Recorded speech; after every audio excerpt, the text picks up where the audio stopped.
হত্যা করে স্বর্ণালম পাখি।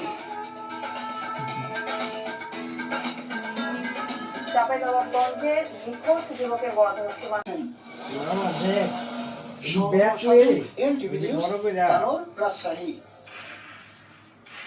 দেশের বৃদ্ধি চেয়ারপারসনের সর্বোত্তম চিকিৎসা চলছে।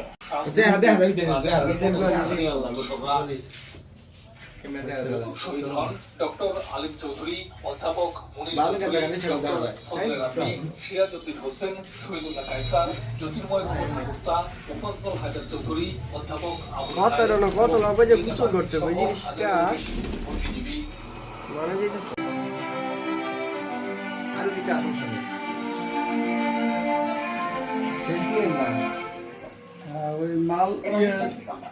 জননীতি দিও জননীতি শহীদ বুদ্ধিজীবী দিবসে রাষ্ট্রপতি মোহাম্মদ শাহাবুদ্দিন ও প্রধান নাম্বার পাঠাইছি হয় নাম্বারটা দিয়ে দিও এই নাম্বারটা বলে আর ইয়ে আছে